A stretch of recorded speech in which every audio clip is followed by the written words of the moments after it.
अंतरराष्ट्रीय संबंध आपको भरपेट पढ़ाया गया है पूरा, है ना। हाँ, आज के करंट अफेयर्स में भी आज का भी अपडेट हो जाएगा, है ना। आइए चलिए अब बंद करिए कमेंट, थोड़ा कमेंट कम करो, है ना। आज का जो हमारा टॉपिक है वो थोड़ा सा इंडिया यूके रिलेशन देख लेते हैं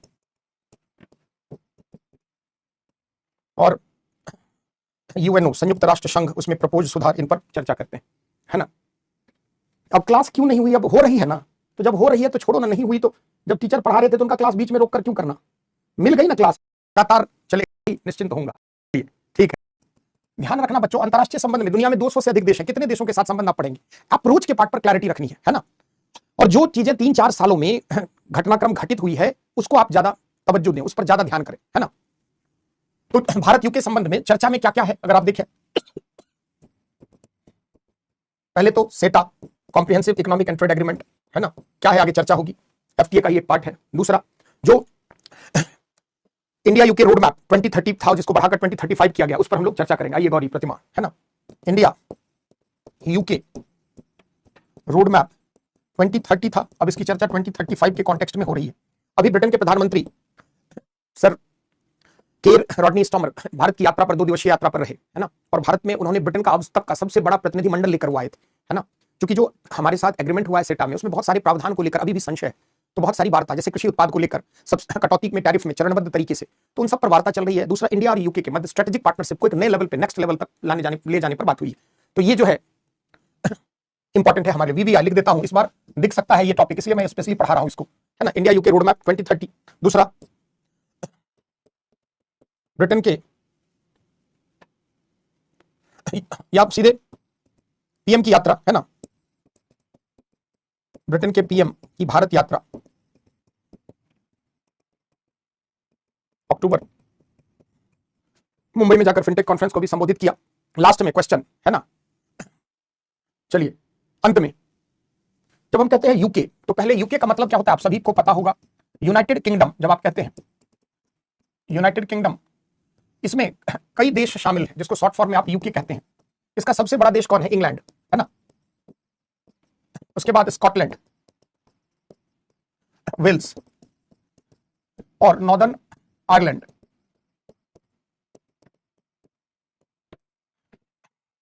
है ना। तो यूके में ये सारी कंट्री जो है वो शामिल है ना। बच्चों कमेंट बंद करोगे या ऑफ कर दूं? इंडिया यूके रिलेशन में हमें खास करके किन बिंदुओं पर ज्यादा ध्यान देने की आवश्यकता है? एक तो एफटीए को लेकर, व्यापार को बढ़ाने को लेकर जो भी चीजें हो रही है वहां से सवाल बन सकता है। आर्थिक और सामरिक संबंध, ये 2 संबंध जो है वहां से ज्यादा सवाल बनेंगे, है ना। तो अगर हम भारत यूके के मध्य संबंध की बात करें तो इंडिया यूके रिलेशन में आपको प्रश्न जो है वो 2 डायमेंशंस में अधिक बनेंगे, है ना। एक जो है इकोनॉमिक एस्पेक्ट में, इकोनॉमिक कॉपरेशन को लेकर जो भी हुआ है, चाहे एफटीए के रूप में सेटा की बात, यहां से प्रश्न बन सकता है। दूसरा, स्ट्रेटेजिक कॉपरेशन, यानी आर्थिक सहयोग और सामरिक सहयोग, आर्थिक सहयोग और सामरिक सहयोग, यहां से ज्यादा प्रश्न बनेगा। और जो मैंने लास्ट कहा road map, India UK road map, उस पर प्रश्न बन सकता है बच्चों। इंडिया यूके रोड मैप पहले 2030 था जिसको बढ़ाकर अब 2035 का टारगेट रखा गया है ना। तो दोनों देशों के मध्य संबंधों का इतिहास आप सभी जानते हैं कि हम यूके अगर देखें तो हम ब्रिटेन के उपनिवेश रहे हैं, 200 वर्षों से अधिक हम ब्रिटेन के कॉलोनी के रूप में रहे। और भारत और यूके जो है, यूके से बहुत सारी चीजें हमें मिली है, जो हमारा पूरा का पूरा कॉन्स्टिट्यूशनल डेवलपमेंट है वो ब्रिटेन से प्रभावित रहा है। हमारा जो पॉलिटिकल सिस्टम है, पूरा एडमिनिस्ट्रेटिव जो स्ट्रक्चर है वो ब्रिटेन से प्रभावित रहा है, क्योंकि हम लंबे समय तक ब्रिटेन के उपनिवेश के रूप में रहे, है ना। इन सब पर तो भारत ब्रिटेन के मध्य अगर संबंधों की बात करें, है ना, भारत ब्रिटेन के मध्य संबंधों की बात अगर की जाए तो दोनों के मध्य बहुत पुराने संबंध रहे। पहले थोड़े कटु संबंध थे क्योंकि हम ब्रिटेन के उपनिवेश थे। वर्तमान में अगर आप देखें तो 1950 के बाद से भारत जो है चाहता तो कॉमनवेल्थ ऑफ नेशंस से बाहर हो सकता था। समझते हैं, राष्ट्रमंडल देशों का समूह जो भी ब्रिटेन के उपनिवेश थे, जो ब्रिटिश एम्पायर के पार्ट थे। दुनिया में ऐसे 56 देश हैं जो कॉमनवेल्थ ऑफ नेशंस के पार्ट है। भारत अगर चाहता तो आजादी के बाद कॉमनवेल्थ ऑफ नेशन से बाहर भी रह सकता था, लेकिन भारत चूंकि ब्रिटेन के साथ हमारा एक लंबा सरोकार रहा, ऐसी स्थिति में भारतीय प्रधानमंत्री जो प्रथम थे जवाहरलाल नेहरू द्वारा कॉमनवेल्थ ऑफ नेशंस में शामिल रहने का निर्णय लिया गया। भारत ब्रिटेन अंतरराष्ट्रीय मंच पर कई जगह पर अगर देखें तो दोनों एक दूसरे का सहयोग करते रहे। जैसे अगर आप भारत के विरुद्ध जब आर्थिक प्रतिबंध की बात हुई है तो सर्वाधिक मुखर होकर भारत के समर्थन में फ्रांस आया है, उसके बाद ब्रिटेन का नाम आता है। जैसे भारत ब्रिटेन के संबंधों में अगर आप देखें तो 1950 से लेकर 90 तक कोई विशेष प्रगति नहीं थी, लेकिन पोस्ट कोल्ड वॉर एरा में दोनों देशों के मध्य संबंधों में प्रगाढ़ता आई है। और हाल के वर्षों में ब्रिटेन भारत के संबंध एक नेक्स्ट लेवल पर ले जाने के लिए दोनों देश के लोग प्रयासरत हैं। उसके पीछे कुछ कारण है। जैसे आप देखें, ब्रिटेन की आबादी लगभग जो है 6.9 करोड़ 7 करोड़ के आसपास मानकर चले, और ब्रिटेन की जो कुल आबादी है, इस आबादी का लगभग 2.5% जो है वो भारतीय मूल के लोग वहां रहते हैं। 1.5 लाख से अधिक भारतीय मूल के लोग ब्रिटेन में रहते हैं। दोनों देशों के मध्य संबंधों का विकास, कैसे भारत के लिए ब्रिटेन जरूरी है और ब्रिटेन के लिए भारत, पहले इसको समझें तो हम संबंधों को और बेहतर रूप में समझ पाएंगे। भारत में ब्रिटेन की 6000 से अधिक कंपनियां हैं, जिसमें 3 लाख से अधिक लोग जो है वो कार्यरत हैं। पहले जब ब्रिटेन यूके का यूरोपियन यूनियन का पार्ट हुआ करता था, तो भारत की अधिकांश कंपनियों का हेडक्वार्टर जो यूरोपियन यूनियन के देशों में ऑपरेशंस दे रहे थे, जो भी काम चल रहा था उनका, जो भी कंपनी काम कर रहे थे, उन सबका हेडक्वार्टर कहां था? लंदन सबसे ज्यादा, या ब्रिटेन के विभिन्न भाग में। जैसे आप देखिए, टाटा समूह की पूरे यूरोपियन यूनियन का हेडक्वार्टर लंदन में हुआ करता था। भारत की बड़ी बड़ी कंपनियां जो है उन सबका हेडक्वार्टर जो है वह इंग्लैंड हुआ करता है। तो जो भी हम बात करते हैं, 2.5% के आसपास कुल ब्रिटेन की आबादी कल भारतीय लोग हैं, और उसमें सर्वाधिक कौन कौन है? तो चाहे हम कहें तो छात्र हैं, शिक्षक हैं, टेक्नोलॉजी के फील्ड से रिलेटेड, चाहे आईटी सेक्टर हो, सॉफ्टवेयर, इन तमाम क्षेत्रों में। तो जो भारतीय मूल के लोग हैं उनकी ब्रिटेन में एक बेहतर उपस्थिति है।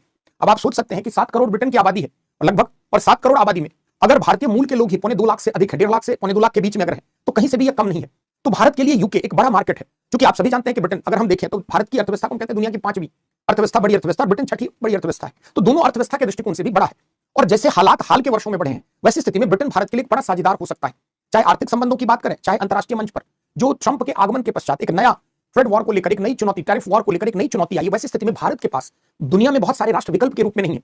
अगर आपको अपना माल भेजना है तो आप उस देश में ही माल भेज सकते हैं जिसकी परचेजिंग पावर क्या हो, अच्छी हो, यानी जो विकसित देश हो, जहां पर लोगों की क्रय क्षमता अधिक हो, जहां पर भारत के साथ पुराने ताल्लुकात संबंध रहे। और इस कॉन्टेक्स्ट में ब्रिटेन जो है भारत के लिए बहुत महत्वपूर्ण है। जैसे आप देखिए कि अमेरिका के साथ हमारा $130 बिलियन प्लस ट्रेड हुआ करता था, जबकि अमेरिका की आबादी अगर आप देखें तो 35 से 36 करोड़ के बीच में, लेकिन ब्रिटेन की आबादी 7 करोड़ है, और ब्रिटेन के साथ भारत का जो लास्ट ट्रेड का रिकॉर्ड है वो $56 बिलियन का है। आप सोचिए कि ब्रिटेन की इकोनॉमी से अमेरिका की इकोनॉमी कई गुना बड़ी है। आबादी में भी आप देखें तो ब्रिटेन से 5 गुना बड़ी आबादी अमेरिका की है। लेकिन अगर हम ट्रेड वॉल्यूम की बात करें तो अगर अमेरिका के साथ $130 बिलियन के आसपास आप व्यापार कर रहे थे, और वैसी स्थिति में 7 करोड़ आबादी वाले ब्रिटेन जैसे देश के साथ अगर $56 बिलियन का ट्रेड है, तो यह आंकड़ों के लिहाज से कहीं से भी कम नहीं है। यह आपको क्या बता रहा है कि भविष्य में भारतीय निर्यातकों के लिए ब्रिटेन एक बड़ी संभावनाओं का बाजार है, क्योंकि ब्रिटेन की अर्थव्यवस्था बेहतर है। दूसरा क्या है, ब्रिटेन के लोगों की आर्थिक स्थिति अच्छी है, क्रय क्षमता अच्छी है, और ऐसी स्थिति में भारतीय उत्पादों के लिए बहुत बड़ा बाजार ब्रिटेन है। दूसरा, ब्रिटेन के लिए भी भारत के महत्व को आप समझिए। पोस्ट कोल्ड वॉर एरा के बाद से धीरे धीरे अगर आप देखें तो अंतरराष्ट्रीय मंच पर यूनाइटेड स्टेट्स ऑफ अमेरिका का राइज होता है, यूएसएसआर कोलैप्स करता है, और जो यूरोपियन देश थे जो 20वीं सदी तक कहीं ना कहीं पूरी दुनिया पर शासन किया करते थे, जिनका साम्राज्यवादी नीतियों के चलते पूरी दुनिया के बड़े भाग पर नियंत्रण था, वो 1990 तक आते आते पूरी तरह ध्वस्त हो चुके थे। ऐसी स्थिति में जो पश्चिमी यूरोपीय देश हैं, चाहे ब्रिटेन हो, फ्रांस हो, जर्मनी, ये सब अमेरिका के पिछलग्गू बन गए, पपेट समझते हैं, कठपुतली की तरह अमेरिका इन्हें यूज करता रहा। तो ब्रिटेन की एक अंतरराष्ट्रीय मंच पर, चाहे ब्रिटेन हो या फ्रांस हो, इनकी अंतरराष्ट्रीय मंच पर एक छवि जो है उसको भी अमेरिका के साथ अत्यंत सहयोगी देश के रूप में देखे जाने के कारण प्रभावित। दूसरा, ब्रिटेन विकसित देश है, और विकसित देश विकास के अगर एक पैरामीटर पर पहुंच जाता है तो कहीं ना कहीं उनकी अर्थव्यवस्था में एक मंदी आ जाती है। एक निर्धारित सीमा के ऊपर आर्थिक विकास की दर क्या होती है, अधिक नहीं होती है। तो पिछले 2008 के बाद से धीरे धीरे ब्रिटेन की अर्थव्यवस्था कमजोर हुई, और खास करके ब्रेक्जिट के बाद ब्रिटेन के लिए नए मार्केट की तलाश है, क्योंकि यूरोपियन यूनियन से ब्रिटेन क्या हो गया, बाहर हो गया। अगर आप देखें तो ब्रिटेन के पास रक्षा बजट भी, नाटो में अगर आप देखें तो ब्रिटेन का रक्षा बजट भी बड़ा है। ऐसी स्थिति में अगर आप देखें तो ब्रिटेन के लिए भारत एक बहुत बड़ा बाजार है। अगर भारत में ब्रिटेन की 6000 से अधिक कंपनियां यहां काम कर रही है। स्वीटी कुमारी, अभिषेक, क्या आदत है भाई, शांति से सुन लो ना, बिना लिखे चैन नहीं आएगा, बिना मेरे से बुलवाए। तो ब्रिटेन की कंपनियों के लिए भारत एक बहुत बड़ा मार्केट है। आप सोच सकते हैं कि 6000 कंपनी, 3-3.5 लाख लोग जो है वह प्रत्यक्ष रूप से ब्रिटेन की कंपनियों में भारत में रोजगार कर रहे हैं, और अगर $56 बिलियन का ट्रेड है तो यह ब्रिटेन के लिए भी बहुत बड़ी बात है। तो दोनों देशों के मध्य संबंध का एक आर्थिक दायरा आप समझ पाए। यदि हम बात करें सामरिक संबंधों का, तो जैसे एशिया के क्षेत्र में, खास करके इंडो पैसिफिक क्षेत्र में राइज ऑफ चाइना, चाइना के अभ्युदय से सिर्फ यूएसए को खतरा नहीं है, बल्कि जितनी वेस्टर्न कॉलोनियल पावर जो रही है, जो भी इंपीरियल पावर रही है, उन सबको लगता है कि अंतरराष्ट्रीय व्यापार के क्रम में भविष्य में कोई ना कोई समस्या उत्पन्न कर सकता है चाइना। आप सभी जानते हैं कि ब्रिटेन लोकतांत्रिक मूल्यों का सदैव समर्थक रहा है, और चाइना जो है वहां साम्यवादी मूल्य की प्रधानता है। इस कारण चाइना और ब्रिटेन के मध्य एक राजनीतिक सैद्धांतिक स्तर पर दूरी रही है ना? और ऐसी स्थिति में भारत के प्रति ब्रिटेन का सदैव रुझान रहा है। तो दोनों देशों के मध्य संबंधों की आधारशिला सामरिक क्षेत्र में सहयोग को लेकर भी है। अगर यूके को, यूनाइटेड किंगडम को, अगर दक्षिण एशियाई क्षेत्र में या इंडो पैसिफिक क्षेत्र में अपना प्रभुत्व स्थापित करना है, अपनी उपस्थिति दर्ज करानी है, तो उसे भारत जैसे मजबूत दावेदार प्लेयर का सहयोग चाहिए। जैसे आपने देखा होगा कि अभी कुछ दिन पूर्व AUKUS का नाम आपने सुना होगा, ऑस्ट्रेलिया, यूके और यूएस के बीच में एक सैन्य गठबंधन बना, सामरिक गठबंधन। कहीं ना कहीं ब्रिटेन की भी दिलचस्पी, अगर आप देखें, सुना होगा AKUS, A for Australia, UK समझ ही रहे हैं, US, United States of America, इन तीनों के मध्य एक यह सामरिक गठबंधन बना है। तो कहीं ना कहीं इसमें ऑस्ट्रेलिया, अमेरिका और यूके शामिल है। तो जो इंडो पैसिफिक क्षेत्र है उसमें ग्रेट ब्रिटेन की भी दिलचस्पी है, क्योंकि ये सब कॉलोनियल पावर रही है। अंतरराष्ट्रीय राजनीति में अपना प्रभुत्व स्थापित करने की इनकी भूख सदैव बनी रहती है, और अगर भारत का सहयोग इन्हें इस क्षेत्र में न मिले तो कहीं ना कहीं अपनी प्रभावी उपस्थिति दर्ज नहीं करा पाएंगे। तो जैसे हमारे लिए चाइना को काउंटर करने के लिए यूएसए का सहयोग चाहिए या यूके का सहयोग चाहिए, उसी प्रकार यूके को भी इंडो पैसिफिक क्षेत्र में अपनी उपस्थिति को दर्ज कराने के लिए भारत जैसे मजबूत प्लेयर की आवश्यकता है। तो दोनों देशों के हित जो है, हित के आधार पर आपको बहुत अधिक सिमिलरिटी दिखेगी। तो थोड़ा सा भारत ब्रिटेन संबंध का के बारे में इंट्रोडक्टरी लाइन लिखिए, लिखिए लिखिए, कमेंट बंद करके लिखिए, भारत तथा ब्रिटेन के मध्य संबंधों में ऐतिहासिक आधार पर उतार चढ़ाव देखा गया है। भारत ब्रिटेन के मध्य संबंधों में ऐतिहासिक आधार पर उतार चढ़ाव देखा गया है।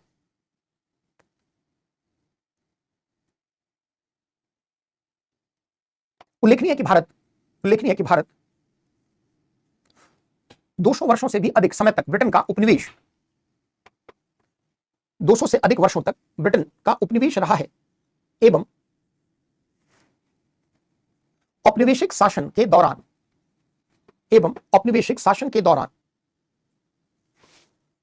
ब्रिटेन के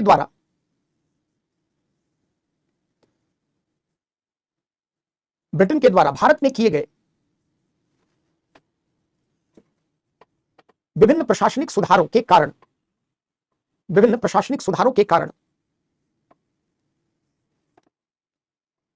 भारत की आजादी तक दोनों देशों के मध्य संबंधों में कटुता रही है।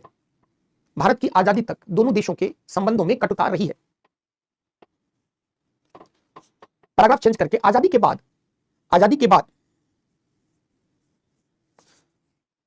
भारत ने ब्रिटेन के साथ अपने संबंधों को बनाए रखने हेतु राष्ट्रमंडल की सदस्यता भी ग्रहण की।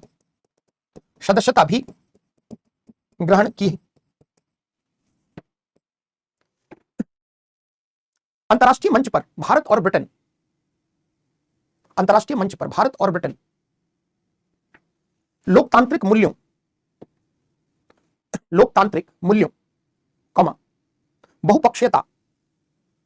बहुपक्षीयता एवं एक बेहतर विश्व व्यवस्था के सदैव समर्थक राष्ट्र रहे हैं। एक बेहतर वैश्विक विश्व व्यवस्था के सदैव समर्थक राष्ट्र रहे हैं।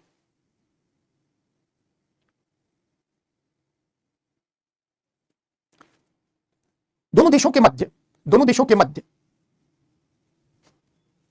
संबंधों को बहुआयामी बनाने हेतु 1991 के पश्चात आर्थिक उदारीकरण के दौर में विभिन्न क्षेत्रों में प्रयास किए गए हैं।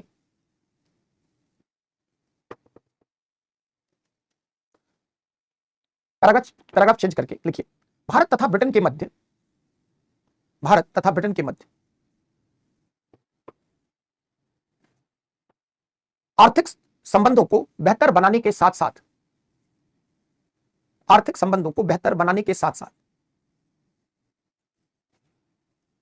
रक्षा एवं प्रौद्योगिकी के क्षेत्र में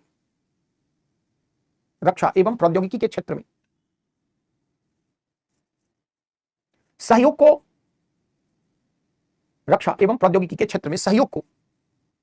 गहन बनाने हेतु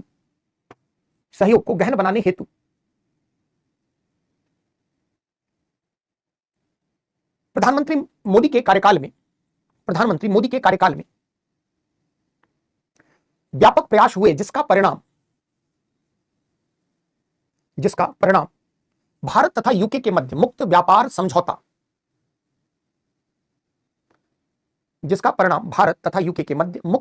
समझौता एवं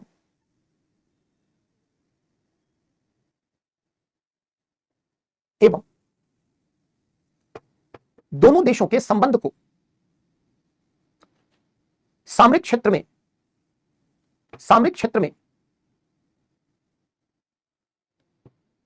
व्यापक करने के रूप में दिखा है।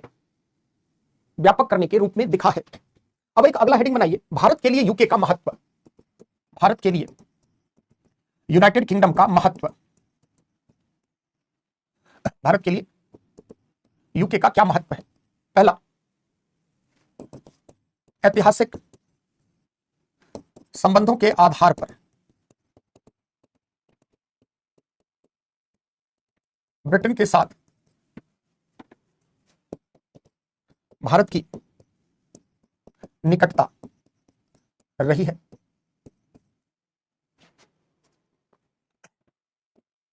दूसरा, संसदीय प्रणाली, प्रशासनिक सुधार, शिक्षा, औद्योगिकीकरण,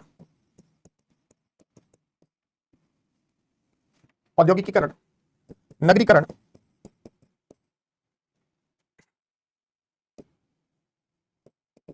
भारत में मध्यम वर्ग का उदय, भारत को ब्रिटेन की देन रही है। भारत को ब्रिटेन की देन रही है। जैसे देखिए, भारत की संयुक्त राष्ट्र संघ में सुरक्षा परिषद में स्थायी सदस्यता का ब्रिटेन समर्थक रहा है। भारत ने ब्रिटेन के साथ परमाणु असैन्य समझौता किया है ना। तो भारत के लिए यूके का महत्व अंतरराष्ट्रीय मंच पर कई जगह दोनों एक साथ है। जैसे अगर आप देखें तो चाहे G20 की बात हो, चाहे राष्ट्रमंडल देशों का संगठन में, दोनों जो राष्ट्रमंडल का हेड ही यूके है, तो भारत जो है अंतरराष्ट्रीय मंच पर कई मोर्चों पर ब्रिटेन के साथ है। तो भारत के लिए यूके का महत्व लिख लीजिए। देखिए, संयुक्त राष्ट्र संघ की सुरक्षा परिषद में स्थायी सदस्यता, NSG की सदस्यता, न्यूक्लियर सप्लायर ग्रुप सदस्यता आदि को लेकर भारत को ब्रिटेन का सदैव समर्थन रहा है।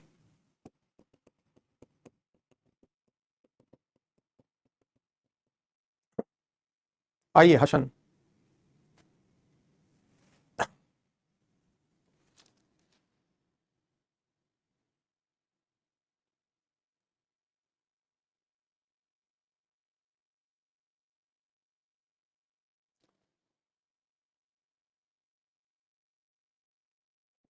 तुम्हारे पास निसार मोबाइल नहीं है, उसमें एक गूगल होता है ना, उसमें जाकर लिख लो।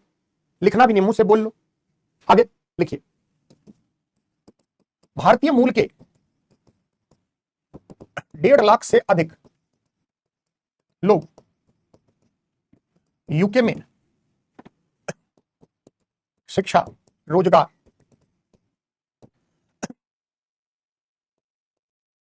आधुनिक जीवन की चाह, सुरक्षा, बेहतर जीवन की गुणवत्ता आदि कारणों से निवास करते हैं। अभी सुना होगा फेमस क्रिकेटर विराट कोहली का ब्रिटेन में रहना, उसको लेकर बहुत तीखी प्रतिक्रिया भी हुई। तो सोच सकते हैं कि पूरी दुनिया में ब्रिटेन को चुना जाना, तो जो क्वालिटी ऑफ लाइफ है ना, दुनिया का सबसे खूबसूरत शहर में से हर तरह से लंदन, आज नहीं पिछले 3-4 सालों में, तो भारतीय मूल के 1.5 लाख से भी अधिक लोग क्या है यूके में शिक्षा के लिए। जैसे प्रतिवर्ष 60-70 हजार जो है भारतीय जो है छात्र जो है प्रतिवर्ष शिक्षा के लिए यूके जाते हैं। ब्रिटेन के यूनिवर्सिटी में शिक्षक के रूप में, पेशेवर के रूप में भारतीय मूल के लोग बहुत सारे हैं, है ना। लिखिए अगला, लिखिए, भारत के उत्पादों, प्रोडक्ट के लिए ब्रिटेन बहुत बड़ा बाजार है।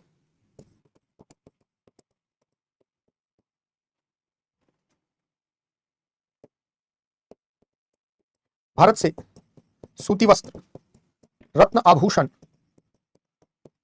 मशीन,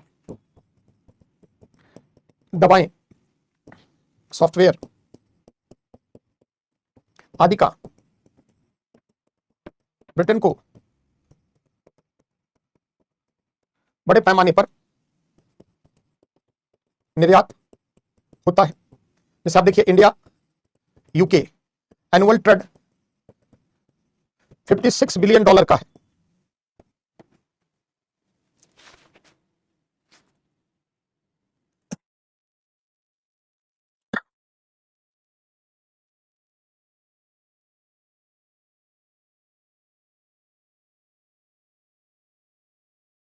अगला पॉइंट नोट करिए फटाफट। ब्रिटेन भारत में निवेश करने वाला बहुत बड़ा निवेश जो है ब्रिटेन से भारत में हुआ है। तो लिखिए अगला, भारत में ब्रिटेन द्वारा $60 बिलियन से अधिक एफडीआई, फॉरेन डायरेक्ट इन्वेस्टमेंट, जिसको आप हिंदी में विदेशी प्रत्यक्ष निवेश कहते हैं, निवेश किया गया है। इसके साथ साथ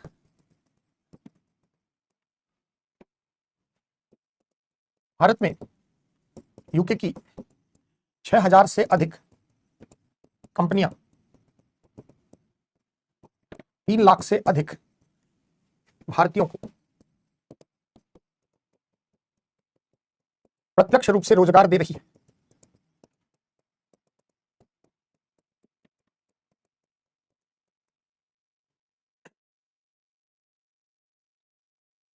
कहां पर? बड़े पैमाने पर स्वीटी, बड़े पैमाने, लेवल, स्केल, बड़े पैमाने पर। तो अभी वहीं हो, इतना धीरे लिखोगी तो कैसे लिख पाओगी? तो आप देख सकते हैं आर्थिक और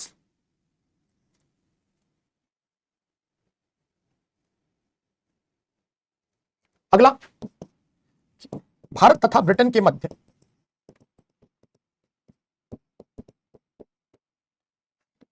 (2022) से विशेष सामरिक वार्ता के जरिए साइबर सुरक्षा एवं रक्षा के क्षेत्र में प्रौद्योगिकी हस्तांतरण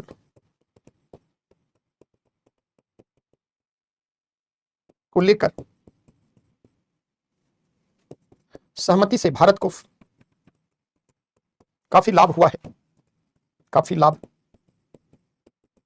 और लास्ट, हिंद महासागरीय रीजन को लेकर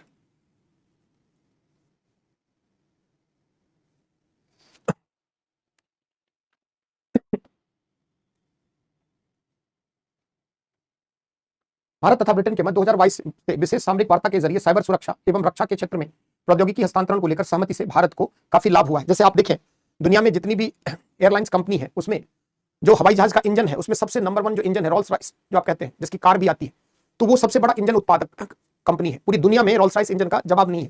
टेक्नोलॉजी में, हैवी मशीनरी में, इन सब में ब्रिटेन को आप हल्के में नहीं लीजिए, है ना।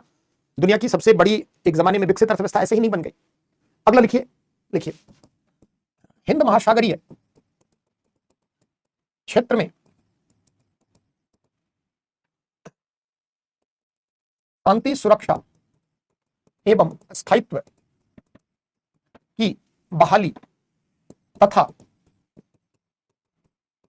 अंतर्राष्ट्रीय व्यस्ततम व्यापारिक मार्ग की सुरक्षा के क्रम में हाल के वर्षों में चीन द्वारा उत्पन्न नवीन चुनौतियों के मद्देनजर मतलब देखते हुए, उसका मतलब हुआ मद्देनजर, भारत के लिए यूके का साथ अत्यंत महत्वपूर्ण, विशेषकर परमाणु पनडुब्बी एवं नौसेना या नौसैन्य क्षमता के विकास की दृष्टि से। पूरी दुनिया पर ब्रिटेन ने ऐसे ही राज नहीं किया। पूरी दुनिया में ब्रिटेन की नौसेना का लंबे समय तक वर्चस्व रहा है, पूरी 18वीं शताब्दी के अंत से लेकर 19वीं 20वीं सदी के। तो ब्रिटेन की जो नेवल आर्मी रही है ना, ऐसे नहीं कॉलोनियल पावर बन गया। पूरी दुनिया में 56 देश पर प्रत्यक्ष शासन ऐसे ही नहीं कर लिया। तो जो भारत को अगर हिंद महासागरीय क्षेत्र में शांति, सुरक्षा और स्थायित्व को बनाए रखना है, तो भारत को मजबूत होना होगा रक्षा के मोर्चों पर। और रक्षा के लिए हमें समुद्र की गश्ती के लिए क्या चाहिए? बेहतर नाव चाहिए, परमाणु पनडुब्बी चाहिए, नौसैन्य क्षमता का विकास करना है, और इस क्षेत्र में ब्रिटेन को महारत हासिल है। तो जो दोनों देशों के मध्य भारत के लिए इस मुद्दे पर दोनों देशों के हित साझा है। यानी यूके भी क्या चाहता है कि जो हिंद महासागरीय जो क्षेत्र है, या इंडो पैसिफिक कह सकते हैं, एशियाई प्रशांत कह सकते हैं, तो इसको हिंद महासागरीय क्षेत्र और साथ साथ एशियाई प्रशांत भी लिख सकते हैं आप। एशियाई प्रशांत क्षेत्र / हिंद महासागरीय क्षेत्र में, जैसे आप देखिए ऑकस बनाने से क्या हुआ, ऑस्ट्रेलिया, यूके और अमेरिका तीनों निकट आए। और इसके लिए दक्षिण चीन सागर विवाद में चाइना के बढ़ते कद को रोकने के लिए जैसे क्वाड बना, उसी तरह ऑकस भी बना। उसके पीछे हालांकि कुछ उस समय घटना घटी थी, है ना, जैसे ऑस्ट्रेलिया जो है वो परमाणु पनडुब्बी फ्रांस से खरीद रहा था, परंतु यूएस के इंटरवेंशन से उत्पन्न नवीन चुनौतियों के मद्देनजर नवीन चुनौतियों के मद्देनजर भारत को यूके का साथ अत्यंत महत्वपूर्ण है। भारत के लिए, ऐसे लिख लें, भारत के लिए यूके का साथ अत्यंत महत्वपूर्ण है, विशेषकर परमाणु पनडुब्बी एवं नौसैन्य क्षमता। जैसे इसको ऐसे आप समझें कि इंडो पैसिफिक क्षेत्र में, है ना, इंडो पैसिफिक रीजन में चाइना को प्रतिसंतुलित करने, इंडो पैसिफिक का ही पार्ट साउथ चाइना सी है ना, दक्षिण चीन सागर विवाद, पूरा अफ्रीका के तट से लेकर और ऑस्ट्रेलिया तक पूरा का पूरा इंडो पैसिफिक। तो यहां पर चाइना को प्रतिसंतुलित करने के लिए आपने देखा, आपको पहले भी बताया गया, क्वाड का गठन किया गया। क्वाड में कौन कौन मेंबर थे? India, Japan, USA, Australia. इधर आप देखें तो साउथ चाइना सी भी किसका पार्ट है जी? इंडो पैसिफिक का। चीन को रोकने के लिए एक और संगठन बनाया गया जिसको आप कहते हैं ऑकस। Australia, UK, USA. तो जो इंडो पैसिफिक क्षेत्र है, आप सभी एशियाई प्रशांत क्षेत्र को समझ सकते हैं, अफ्रीका के तट से लेकर उधर ऑस्ट्रेलिया तक, और यहां पर अंतरराष्ट्रीय व्यापार मार्ग का सबसे व्यस्ततम भाग है। और यहां अगर चाइना की भूमिका बढ़ेगी, आपने पढ़ाया आपको डिटेल, स्ट्रिंग ऑफ पर्ल्स वगैरह, मोतियों की माला, हर जगह क्या कर रहा है चाइना? अफ्रीका के तट तक नौसैन्य अड्डा बना रहा है, कहता है बंदरगाह बना रहे हैं, सच्चाई कुछ और है। तो चाइना इस पूरे व्यस्ततम व्यापारिक मार्ग पर अमेरिका को नेट सिक्योरिटी प्रोवाइडर के रूप में रिप्लेस करना चाहता है। जैसे अमेरिका क्या कहता है कि चिंता न करो, अंतरराष्ट्रीय व्यापार होगा, हर जगह व्यापार की सुरक्षा हमारी जिम्मेदारी। ऐसी स्थिति में चाइना अगर उसको महाशक्ति बनना है तो क्या करना होगा? पूरे अंतरराष्ट्रीय व्यापार पर अपनी पैनी निगाह रखनी होगी, अपना नियंत्रण रखना होगा। तो इस क्रम में वो कर क्या रहा है कि जो सर्वाधिक व्यस्ततम व्यापारिक मार्ग है उसमें अपने बंदरगाह, अपनी नौसैन्य क्षमता को विकसित कर रहा है। अब अगर ये सिर्फ हमारे लिए सिरदर्द नहीं है, हमारे लिए सिरदर्द ज्यादा इसलिए क्योंकि हम हमारे नीचे ही तक पूरा हिंद महासागरीय क्षेत्र। दूसरा, चाइना के इमरजेंस से हमें थ्रेट है क्योंकि हमारा वो पड़ोसी है, दोनों एशिया की महान सभ्यता रहे, दोनों कहीं ना कहीं एक कॉम्पिटिटर है, दोनों में अगर देखें तो पोटेंशियल एक बराबर लेवल का है, कुछ मामलों में चाइना को बढ़त है ना। तो इंडो पैसिफिक क्षेत्र में जैसे भारत ने क्वाड में जुड़कर चाइना को काउंटर करने का प्रयास किया, उसी तरह साउथ चाइना सी में चीन के बढ़ते हुए इन्फ्लुएंस को कम करने के लिए ऑकस बना। हालांकि इसके पीछे कुछ कारण और भी था ऑकस के। पहले शुरू में क्या हुआ था, ऑस्ट्रेलिया ने परमाणु पनडुब्बी के लिए फ्रांस के साथ समझौता किया। बात चल ही रही थी कि बीच में यूके के लिए यूएसए आता है और इंटरवीन करता है, और अमेरिका, यूके और ऑस्ट्रेलिया मिलकर एक अलायंस बना लेते हैं, है ना। तो आप देख सकते हैं कि ये जो हिंद प्रशांत क्षेत्र है, यहां से ही प्रश्न बनेगा। ध्यान रखना, अगर प्रश्न बनाएगा तो आर्थिक और सामरिक, पहले ही बताया बच्चों, है ना। खूब आ रहा है तुम्हारा कमेंट नवीन सिंह, जम के आ रहा है ना। तो ये आप बता सकते हैं।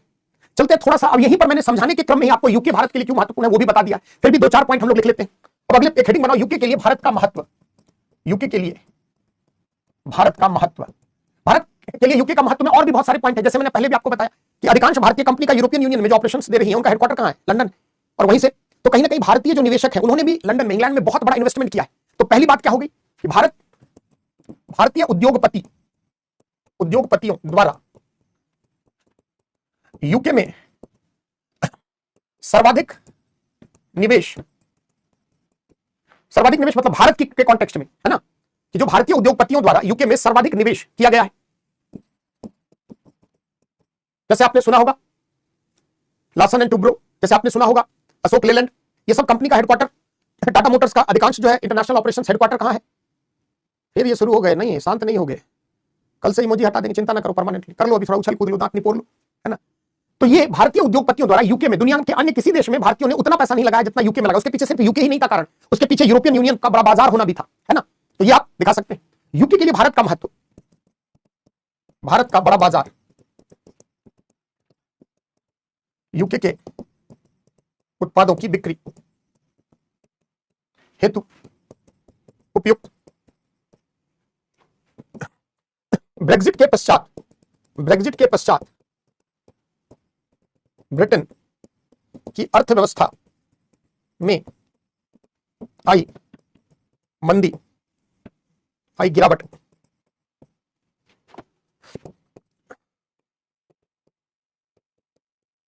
सुधारने हेतु भारत के साथ बेहतर आर्थिक संबंध,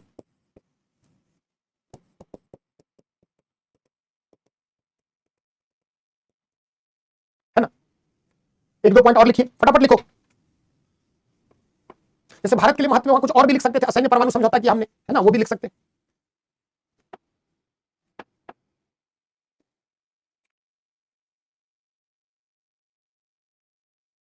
जैसे सौर ऊर्जा के क्षेत्र में, हैवी मशीनरी के क्षेत्र में ब्रिटेन के लिए भारत बहुत बड़ा बाजार है। क्लीन टेक्नोलॉजी, ग्रीन टेक्नोलॉजी के लिए।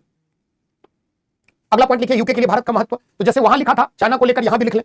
अगले पॉइंट में नोट करो, लिखिए एशियाई प्रशांत क्षेत्र में, एशियाई प्रशांत क्षेत्र में अंतरराष्ट्रीय व्यापार के, आकाश पटेल सुधर जाओ नहीं तो सुधार देंगे पूरी तरह से, बहुत सामाजिक तुम हो, पूरे दुनिया का ठेका ले रखा है, आदत से बाज नहीं आओगे। नहीं, कोई काम नहीं है, गुड इवनिंग लिखना स्टार्ट करो, व्हाट्सएप पे सबको लिखा करो, रोज सुबह शाम दोपहर, good evening, morning, good night, है ना। लिखिए अगला, देखिए एशियाई प्रशांत क्षेत्र में अंतरराष्ट्रीय व्यापार के व्यवस्थित रूप से संचालन के लिए, व्यवस्थित रूप से संचालन के लिए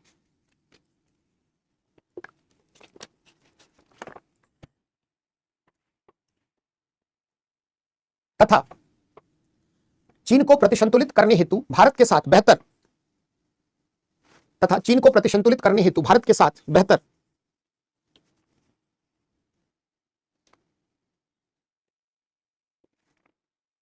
चीन को प्रतिसंतुलित करने के लिए भारत के साथ बेहतर सामरिक एवं रणनीतिक संबंध, सामरिक एवं रणनीतिक संबंध।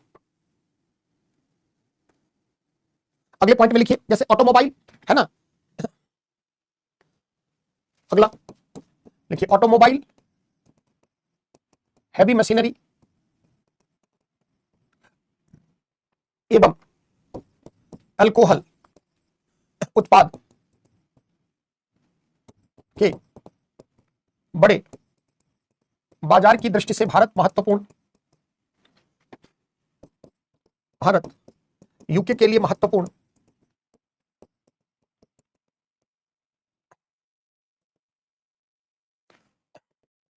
ट्रंप के दौर में टैरिफ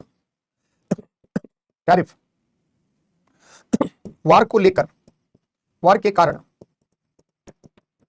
अंतरराष्ट्रीय बाजार में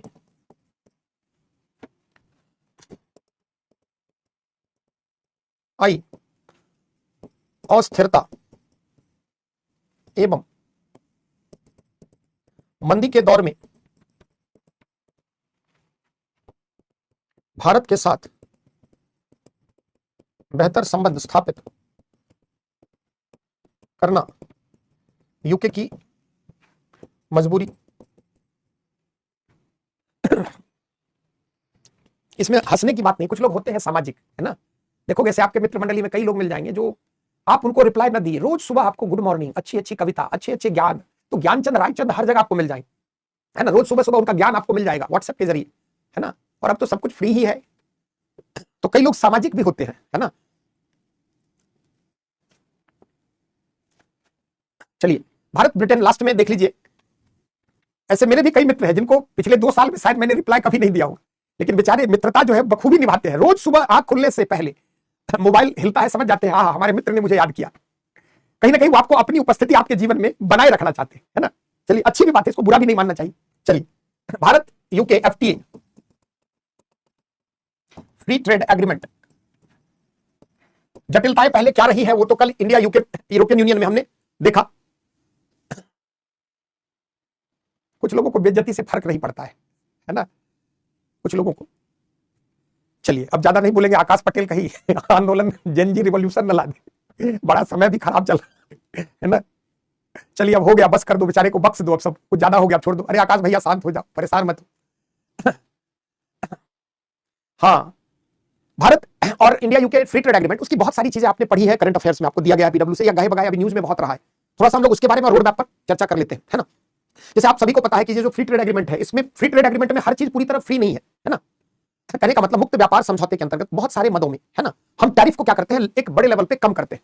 जैसे आप कई बार समझते हैं टैरिफ को जैसे 99% कम किया जाना, इसका मतलब क्या है थोड़ा समझ लीजिए। जैसे मान लीजिए भारत से पहले कोई 100 रुपए की वस्तु जाती थी और अगर उस पर ब्रिटेन 20% टैरिफ लगाता था, तो अब क्या करेगा, इस 20% का ही 99% कर देगा, यानी 19 रुपए, अब उस पर कम 1% टैक्स लगेगा, है ना। क्लियर है, यानी 18 रुपए के आसपास खत्म कर देगा, है ना, 19 रुपए के आसपास एक। तो दोनों देशों के मध्य जो अभी एग्रीमेंट हुआ है उसको लेकर प्रश्न बन सकता है। उसमें ये नहीं पूछेगा क्या क्या हुआ है, पूछेगा इससे भारत को क्या लाभ मिल सकता है ना, भारत को इसका क्या एडवांटेज है फ्री ट्रेड एग्रीमेंट का, पूछ सकता है और पूछेगा, है ना। तो थोड़ा सा आप सभी ने पढ़ा है कि इस फ्री ट्रेड एग्रीमेंट का नाम क्या है, सेटा। आपने पढ़ा होगा CEPA, comprehensive economic partnership agreement, है ना, उसी तरह सेटा, कॉम्प्रिहेंसिव इकोनॉमिक ट्रेड एग्रीमेंट, है ना। तो दोनों देशों के मध्य कॉम्प्रिहेंसिव इकोनॉमिक ट्रेड एग्रीमेंट 6 मई 2025 को अंतिम रूप से हस्ताक्षरित हुआ। अगले दिन भारत ने पाकिस्तान पर धावा बोल दिया, है ना। उस धावा बोलने से यह मुद्दा जो था युद्ध के तले दब गया, लेकिन ये बहुत बड़ी अचीवमेंट रही है। आप जैसे देखिए, इंडिया और यूरोपियन यूनियन के मध्य 2007 से ही वार्ता चल रही थी, है ना। 2007 से ही कई राउंड की वार्ता हो चुकी है, लेकिन उसके बाद भी एक सहमति, कॉमन कंसेंसस नहीं बन पाया। कई उत्पाद को लेकर भारत के अपने चिंता है, उसी तरह यूरोपियन यूनियन के देश को यही चीज कमोबेश ब्रिटेन के साथ भी हो रही थी। लेकिन हाल के अगर देखें, ट्रंप के आने से अंतरराष्ट्रीय राजनीति में जो नया भूचाल आया है आर्थिक क्षेत्र में, ट्रंप जैसे महान राष्ट्रपति की कृपा से पूरी विश्व व्यवस्था में आप देख रहे हैं सोने का दाम कहां से कहां जा रहा है। पूरी विश्व व्यवस्था में लोग डरे हुए हैं कि भविष्य में कहीं आर्थिक मंदी ना आ जाए, आर्थिक मोर्चे पर कोई बड़ी समस्या उत्पन्न न हो, तो लोग सोना में निवेश कर रहे हैं। हर राष्ट्र जो है वो अपनी खर्च में कटौती कर रहा है, व्यापार पर इसका दुष्प्रभाव दिखा है। बहुत सारी कंपनी आपने देखा होगा कि बहुत सारी जो आईटी सेक्टर में बड़ी बड़ी कंपनियां, बहुत सारी अन्य एमएनसीज क्या कर रही है, ले ऑफ कर रही है, हजारों हजार कर्मचारी को निकाल रही है, क्योंकि अब जो है सुगबुगाहट है कि हो सकता है कि भविष्य में अंतरराष्ट्रीय बाजार में मंदी आई। जैसे आपने पढ़ा हुआ, टीसीएस ने 12,000 लोगों को फायर कर दिया। गूगल, जितनी बड़ी बड़ी कंपनी है उस सबने क्या किया है, अपने कर्मचारियों की छटनी की है। क्यों? क्योंकि भविष्य में जिस प्रकार मार्केट का रुझान जा रहा है, अगर कंपनी पर के वित्तीय बोझ ना कंपनी पर पड़े, इसके लिए कंपनी क्या कर रही है, बहुत सारे वर्कर्स को निकाल रही है। तो जो भारत और यूके के मध्य ये कॉम्प्रिहेंसिव इकोनॉमिक ट्रेड एग्रीमेंट क्यों हुआ, इसके पीछे कारण समझना। पिछले कई सालों से वार्ता चल रही थी, लेकिन मई में आकर सहमति बनने के पीछे कारण बहुत सारी है। जैसे पहला कारण जो है कि अंतरराष्ट्रीय बाजार में बड़ी मंदी आई है। दूसरा, ट्रंप के आने के कारण अंतरराष्ट्रीय बाजार में अनिश्चितता भरा वातावरण बना है। तीसरा कारण, यूरोपियन यूनियन से जैसे ही ब्रिटेन अलग हुआ, ब्रिटेन की अर्थव्यवस्था में बहुत मंदी आई। पहले ब्रिटेन बहुत सारे मदों में भारत की बात नहीं मान रहा था। भारत के लिए भी क्या जरूरी हो गया कि जब अमेरिका जैसा हम पर ट्रेड कहीं ना कहीं टैरिफ इंपोज कर रहा है, ट्रंप के आते ही सिग्नल मिलना स्टार्ट हो गया कि वो अमेरिका फर्स्ट, है ना, मेक अमेरिका ग्रेट अगेन, ये जो है मांगा, ये सब कैंपेन के जरिए कहीं ना कहीं वो प्रोटेक्शनिज्म, संरक्षणवाद पर बल देगा, और इस क्रम में अंतरराष्ट्रीय बाजार जो है वो बुरी तरह प्रभावित होगा। तो दोनों देशों के मध्य व्यापार समझौता हुआ। इसके बारे में कुछ की बिंदु क्या है उस पर हम लोग चर्चा करते हैं। जैसे आप समझ लें, जैसे भारत से जाने वाले अधिकांश उत्पादों में लगभग 99% तक टैरिफ कटौती होगी। कृषि उत्पाद को लेकर अभी चरणबद्ध तरीके से इस पर विचार होगा। और अगर हम देखें तो हमारे लिए क्या है, जैसे कॉटन टेक्सटाइल पर पहले ब्रिटेन जो है 20% टैरिफ इंपोज कर रहा था, उसमें आप सोचिए कि अगर कॉटन टेक्सटाइल में अगर 99%, 98% अगर कटौती हो जाए तो भारतीय सूती वस्त्र के लिए बड़ा बाजार ब्रिटेन मिलेगा। और ब्रिटेन में हम किससे कॉम्पीट कर रहे थे, बांग्लादेश से, चाइना से। अंतरराष्ट्रीय मंच पर जो सूती वस्त्र के निर्यातक देश है उसमें चाइना, बांग्लादेश भारत का कॉम्पिटिटर है। और अगर भारत की तुलना में अगर बांग्लादेश या चाइना के कमोडिटी पर, उत्पाद पर अगर अधिक टैरिफ लगेगा और भारत पर अगर यूके में कम टैरिफ लगेगा, तो ऑब्वियसली मार्केट हमारा क्या होगा, वहां पर एक्सपैंड करेगा, तो हमारे एक्सपोर्ट को बढ़ावा मिलेगा। रत्न, जेम्स एंड ज्वेलरी, ये सब ऐसे सेक्टर है जहां से हमें रोजगार अधिक मिलेगा। तो दोनों देशों के मध्य जो समझौता हुआ उसमें कुछ चीजें भारत के हित में है, कुछ दोनों।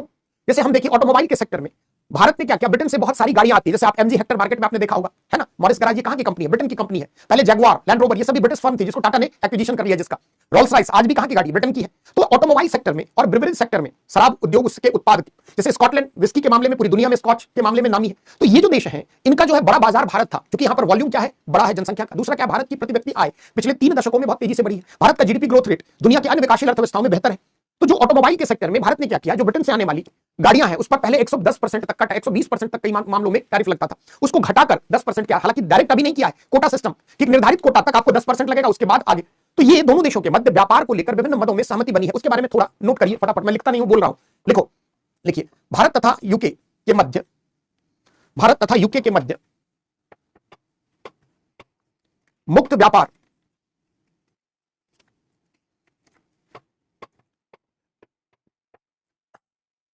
चले जाओ मुकेश, मुक्त व्यापार समझौते को लेकर, मुक्त व्यापार समझौते को लेकर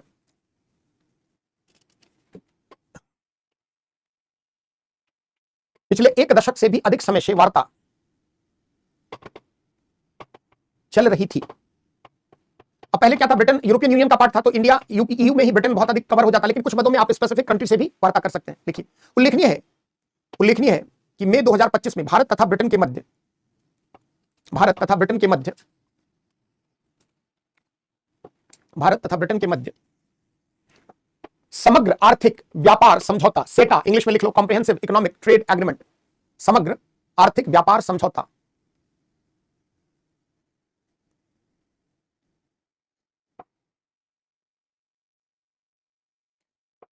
सेटा पर अंतिम रूप से हस्ताक्षर किया गया। इसके कुछ प्रमुख प्रावधान निम्न हैं, इसके कुछ प्रमुख प्रावधान निम्न हैं। पहला, देखिए, भारत से ब्रिटेन में होने वाले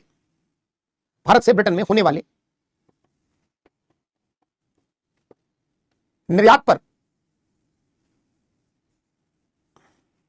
वस्त्र परिधान, वस्त्र या परिधान, चमड़ा उत्पाद, समुद्री उत्पाद, समुद्री उत्पाद, रत्न एवं आभूषण, समुद्री उत्पाद, रत्न एवं आभूषण, auto parts, engineering goods, auto parts, engineering goods, खेल सामग्री, खिलौने, इंजीनियरिंग गुड्स, खेल सामग्री, खिलौने, ऑर्गेनिक उत्पाद, जैविक, ऑर्गेनिक केमिकल, जैविक रसायन आदि पर 99%, 99% तक टैरिफ में कटौती की गई है।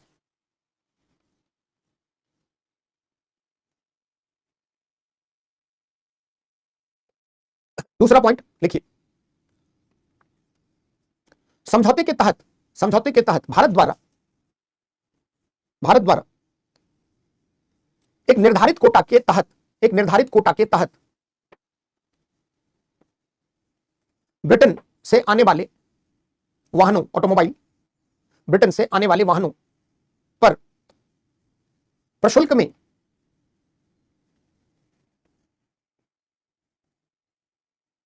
100%, लगभग 100% तक कटौती की गई है। उल्लेखनीय है 100% तक कटौती की गई है। उल्लेखनीय है कि पहले यह 110 से 120% प्रशुल्क के रूप में होता था।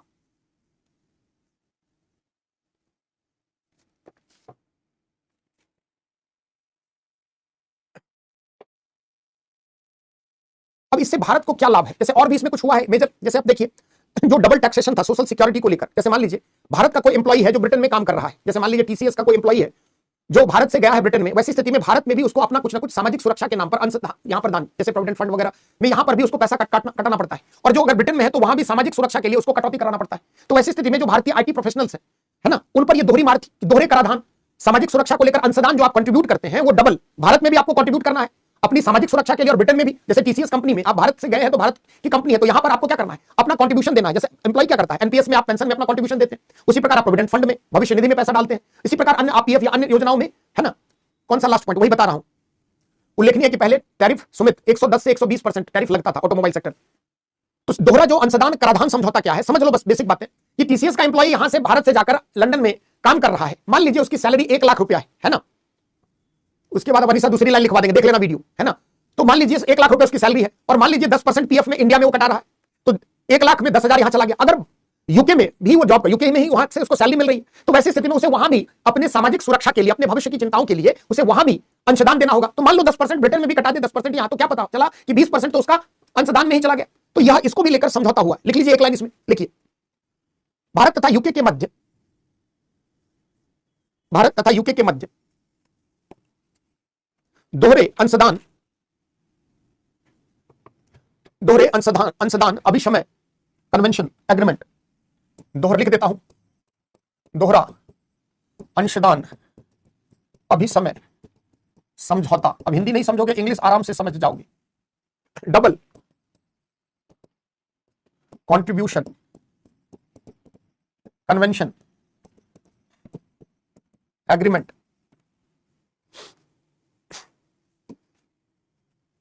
भारत तथा यूके के मध्य दोहरा या दोहरे अंशदान अभिशमय समझौता हुआ है, जिसके तहत कोई भी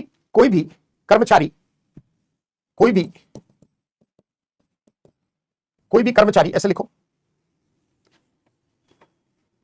अपनी नौकरी के शुरुआती 3 वर्षों में, अपने नौकरी के शुरुआती 3 वर्षों में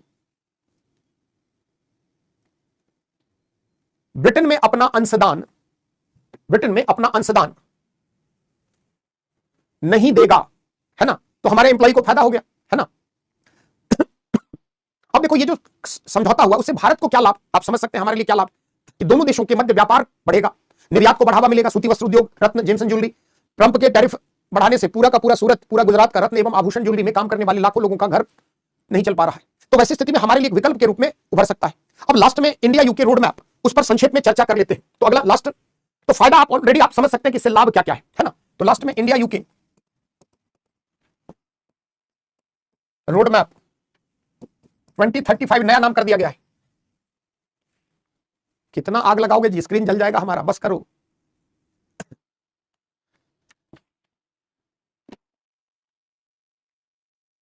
क्या क्या रोड मैप है? रोड मैप का मतलब, कोई लड़का पूछ रहा था ना रास्ता, अरे भैया रोड मैप का मतलब कैसे आगे की रूपरेखा है ना। चलिए, इंडिया यूके रोड मैप, जैसे 2035 तक क्या करना है दोनों देशों को मिलकर। जैसे मान लीजिए जो व्यापार अभी $56 बिलियन के आसपास है, इसको डबल करना है ना। लगभग $120 बिलियन जो है 2030 तक पहले निर्धारित था, है ना, उसको करना है। भू राजनीतिक क्षेत्र में, सामरिक क्षेत्र में दोनों के मध्य सहयोग को क्या करना है, बढ़ाना है।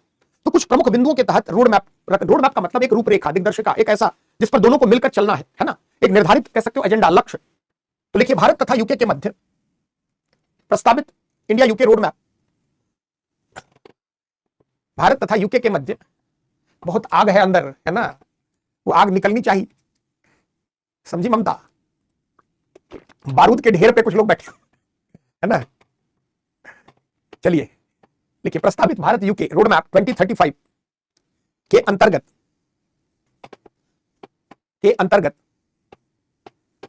दोनों देशों के मध्य एक व्यापक आर्थिक व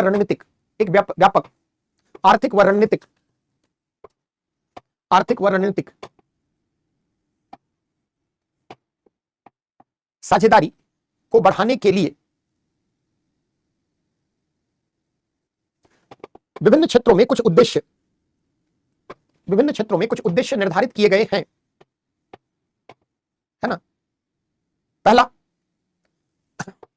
इकोनॉमिक कॉपरेशन, पहला आर्थिक क्षेत्र में, एक एक पॉइंट बना लो आर्थिक क्षेत्र में सहयोग को लेकर। लिखिए, इसमें पॉइंट लिख लीजिए, इंडिया यूके के मध्य वार्षिक व्यापार को $120 बिलियन के स्तर पर ले जाया जाना, और यह आराम से हो जाएगा, है ना। 100। दूसरा, आर्थिक क्षेत्र में ही सेकंड पॉइंट, फर्स्ट हो गया ये। लिखिए, भारत में यूके के द्वारा विदेशी प्रत्यक्ष निवेश को बढ़ाना,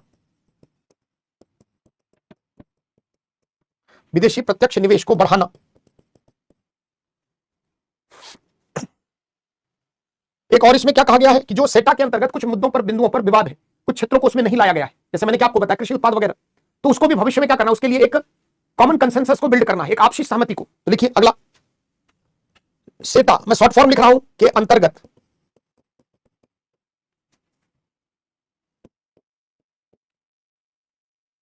अंतर्गत विभिन्न वस्तुओं, क्षेत्रों आदि को शामिल करना,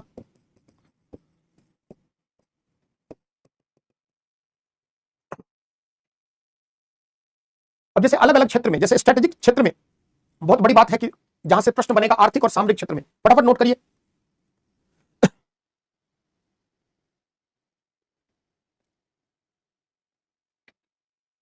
हो गया, अगला लिखिए, सामरिक व रणनीतिक साझेदारी के क्षेत्र में। देखिए, पहला, यूके द्वारा United nation security council, short form लिखा है, सुरक्षा परिषद में भारत की स्थायी सदस्यता का समर्थन, हिंद महासागरीय क्षेत्र में भारत यूके के मध्य सामरिक व रणनीतिक साझेदारी को मजबूत करना,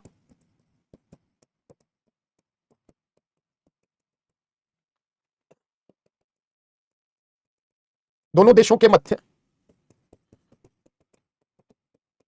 रक्षा उत्पादों के निर्माण व टेक्नोलॉजी ट्रांसफर, प्रौद्योगिकी हस्तांतरण के क्षेत्र में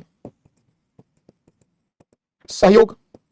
जैसे आपने देखा मेक इन इंडिया कार्यक्रम के तहत भारत क्या कर रहा है, भारत जो है जैसे रशिया के साथ ज्वाइंट वेंचर में, जैसे आपने ब्रह्मोस मिसाइल के बारे में सुना, तो भारत भविष्य में रक्षा उत्पाद मेक इन इंडिया के प्लेटफॉर्म के तहत जो बनाएगा, उसमें ब्रिटेन की कंपनियों को भी टेक्नोलॉजी ट्रांसफर करना होगा, उनके मध्य सहयोग, है ना। लास्ट इसमें नियमित, दोनों देशों के मध्य नियमित सैन्य अभ्यास, लिख लो, दोनों देशों के मध्य नियमित रेगुलर मिलिट्री एक्सरसाइज, सैन्य अभ्यास। जैसे मान लो हिंद महासागर के क्षेत्र में भारत और यूके की नेवल आर्मी जो है वो ज्वाइंट ऑपरेशन करेगी, इससे क्या होगा, चाइना के दिमाग में कहीं ना कहीं थ्रेट परसेप्शन बनेगा, है ना। चीन अगर इस क्षेत्र में कुछ भी ऐसी गतिविधि करता है तो उसको एक चिंता रहेगी, खतरा रहेगा कि कहीं ना कहीं चाइना और इंडिया और यूके। अब देखिए और अलग अलग क्षेत्र में सहयोग हुआ, जैसे विज्ञान और प्रौद्योगिकी के क्षेत्र में, है ना, एआई के क्षेत्र में, green energy, clean energy roadmap. इस रोडमैप में मतलब एक महत्वाकांक्षी योजना है भविष्य की, इसमें इन्हीं क्षेत्र में काम करना है। तो अगले पार्ट में लिख लीजिए, कॉमन ही लिख लीजिए, एक पैराग्राफ में लिखिए। देखिए दोनों देशों के मध्य स्वास्थ्य, जलवायु, विज्ञान एवं प्रौद्योगिकी, दोनों देशों के मध्य स्वास्थ्य, जलवायु, विज्ञान एवं प्रौद्योगिकी, शिक्षा, सांस्कृतिक आदान प्रदान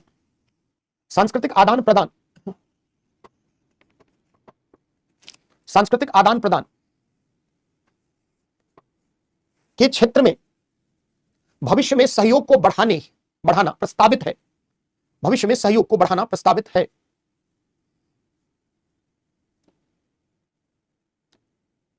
तो यह हमारे लिए अच्छी बात है। जैसे ग्रीन एनर्जी में, जैसे हरित प्रौद्योगिकी में महारत हासिल है, हैवी मशीनरी में, इन सब में इनका स्पेशलाइजेशन, एक्सपर्टीज है इंटरनेशनल लेवल पे क्वालिटी एश्योरेंस को लेकर, तो इन सब का एडवांटेज हमें मिल सकता है ना। तो भारत के लिए अच्छी बात है। एक लास्ट में प्रश्न देख लो, क्या नए टाइप का प्रश्न बन सकता है। जैसे आज मैं सोच कर आया था कि संयुक्त राष्ट्र संघ आधा 1/4 पढ़ा दूंगा, लेकिन देखिए प्रश्न, भारत तथा यूके के मध्य हालिया हस्ताक्षरित मुक्त व्यापार समझौते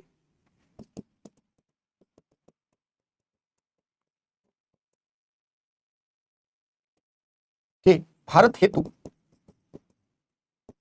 आर्थिक निहितार्थ की चर्चा करें व लाभ